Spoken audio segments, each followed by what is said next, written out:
ചിരിക്കുക, ചിരിപ്പിക്കുക. പ്രിയപ്പെട്ട കുട്ടികളെ, നിങ്ങൾ ചിരിക്കാറില്ലേ?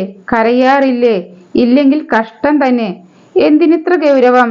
ഇത്ര ചെറുപ്പത്തിൽ തന്നെ എന്തിനിത്ര മൂക്കുന്നു? മൂത്താലും ചിരിക്കാമല്ലോ. വളരുന്നതിനനുസരിച്ച് കരച്ചിൽ കുറക്കാം. അമ്മ ചിരിക്കാറില്ലേ? അച്ഛൻ ചിരിക്കാറില്ലേ?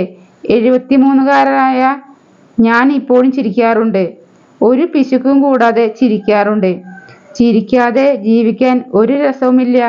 അതിനാൽ ചിരിക്കാൻ കിട്ടുന്ന ഒരവസരവും പാഴാക്കരുത്. ചിരിപ്പിക്കാൻ കിട്ടുന്ന അവസരവും.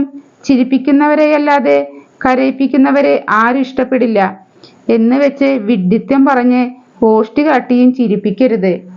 ഫലിതം കേട്ടു ചിരിക്കുക, ഫലിതം പറഞ്ഞു ചിരിപ്പിക്കുക. വെറുതെ ചിരിക്കരുത്.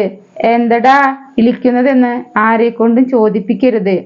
വെറുതെ ഇളിച്ചുകൊണ്ടിരിക്കുക, പൊളി പറയുക, അനാവശ്യമായി മറ്റുള്ളവരുടെ നേരെ എടുത്തു ചാടുക, ദുഷ്ചോദ്യം ചോദിക്കുക, കാരണമില്ലാതെ ചിരിക്കുക, കാണേണ്ടിടത്ത് കാണാതിരിക്കുക, കേൾക്കേണ്ടിടത്ത് കേൾക്കാതിരിക്കുക, മൂത്തവരും ഗുരുനാഥന്മാരും മറ്റും ഇരിക്കുന്നിടത്തേക്ക് കയറിയിരിക്കുക എന്നീ 7 ആർക്കും നന്നല്ല.